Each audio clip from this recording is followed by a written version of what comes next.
وہابی کون لوگ ہیں؟ وہابی اور ایک عام مسلمان میں کیا فرق ہے؟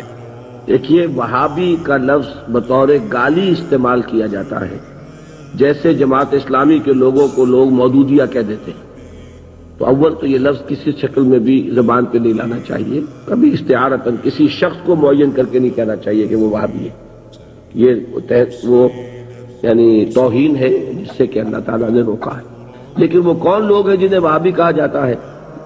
نجد میں آج سے تقریباً 250 سال پہلے ایک شخصیت پیدا ہوئی، محمد ابن عبد الوہاب۔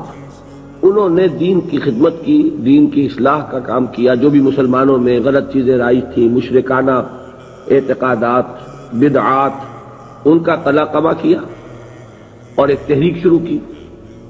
اس کا پھر معاہدہ ہو گیا آل سعود کے ساتھ کہ آل سعود ایک ابھرتا ہوا قبیلہ تھا یہ، تو ان دونوں کا معاہدہ یہ ہو گیا کہ ہم مل جل کر کام کرتے ہیں، اگر حکومت کو ہم قائم کر لیں تو اس کی حکومت، اس کا انتظام جو ہے دنیاوی وہ آل سعود کے پاس رہے گا، اور اس کے دینی معاملات جو ہیں وہ آل شیخ کہلاتے ہیں، وہ اب شیخ محمد بن عبد الوہاب کے خاندان کے پاس۔ اس طرح یہ سعودی ڈائنیسٹی شروع ہوئی۔ پہلے نجد میں حکومت بنی، پھر انہوں نے حجاز کو بھی فتح کر لیا تو حرمین شریفین بھی انہی کے زیر انتظام آ گئے۔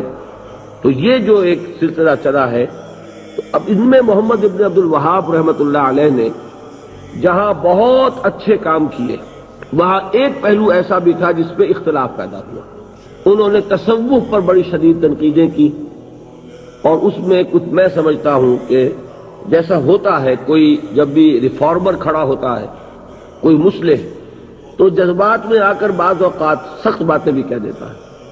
تو اس طرح کی کچھ باتیں بھی انہوں نے فرمائی ہیں۔ اس کا رد عمل ہندوستان میں خاص طور پر ہوا، اور انگریز نے وہاں پر جو شہیدین کی تحریک تھی، شاہ اسماعیل شہید اور سید احمد بریلوی رحمۃ اللہ علیہ، ان کی جو تحریک تھی، اس کو بدنام کرنے کے لیے یہ کہہ دیا کہ یہ انہی وہابیوں کے پیروکار ہیں، اور ہمارے ہاں بعض علماء نے پھر ان کی مخالفت اسی وجہ سے کی اور فتوے دیے ان کے خلاف۔ تو اب یہ لفظ جو ہمارے ہاں بریلوی مکتب فکر کہلاتا ہے، اس کی سب سے بڑے گالی ہے جو وہ دے دیتا ہے۔ وہ دیوبندیوں کو بھی وہابی کہہ دیں گے، وہ تو اب گالی دینے کی بات ہوئی، تو گالی دینی ہے تو دے دو جو چاہے۔ حالانکہ دیوبندی مکتب فکر کے علماء محمد ابن عبد الوہاب کی ہر بات کو نہیں مانتے، بلکہ وہ خود بھی تنقیدیں کرتے ہیں ان پر کہ ان معاملات میں انہوں نے حد اعتدال سے تجاوز کیا ہے۔ میں اس وقت فیصلہ نہیں کر رہا کون سی بات اور صحیح ہے یا نہیں ہے، میں صرف بات آپ کو بتا رہا ہوں کہ دیوبندی علماء کو بھی ان سے کچھ اختلافات ہیں۔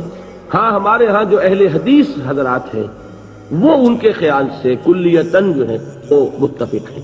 اب ہمارے ہاں کیا ہوتا ہے کہ جس کو بھی بدنام کرنا ہو عوام کی نگاہوں میں، اسے کہہ دو وہابی ہے، اس کا ایک لطیفہ بھی بیان ہوتا ہے، جبکہ ہندو بھی تھے۔ اور ہمارے پاکستان میں کوئی کہتے ہیں کہ ایک جگہ پر کوئی بنیا تھا، وہ مولوی صاحب جو تھے وہ اس سے سودا لیتے رہتے تھے قرض پر۔ ایک موقع پہ آ کے بنیے نے کہہ دیا کہ مولوی صاحب اب آپ کو میں سودا مزید نہیں دوں گا، پہلا حساب چکا دیجیے۔ تو انہوں نے واعظ میں کہہ دیا کہ فلاں شخص سے شنکر لال سے اب سودا نہ لو مسلمانوں، وہ وہابی ہو گیا۔ لوگوں نے اس کا بائیکاٹ کر دیا، تو اس نے ہاتھ جوڑ دیا آ کر۔ تو وہابی اس معنی میں اب گالی کے طور پر لفظ استعمال ہو رہا ہے۔ اللہ تعالیٰ مجھے اور آپ کو اس سے بچائے۔ محمد ابن عبد الوہاب رحمۃ اللہ علیہ نے بہت کام اچھے کیے۔ اس عرب میں بھی بہت شرک ہو رہا تھا، قبر پرستی ہو رہی تھی، یہاں تک کہ جو یمن سے حاجی آتے تھے، طائف سے گزرتے ہوئے حضرت عبداللہ ابن عباس کی قبر چونکہ طائف میں ہے، پہلے اس کا طواف کرتے تھے، پھر جاتے تھے خانہ کعبہ کی طرف۔ تو انہوں نے ان تمام چیزوں کو ختم کیا ہے، اور ابھی تک تو انہی کے اثرات تھے اصل میں کہ جو سعودی عرب میں چل رہے ہیں۔ اب جو نئی نسل ابھر آئی ہے تو آل شیخ کا عمل دخل جو ہے وہاں بہت کم ہو گیا ہے۔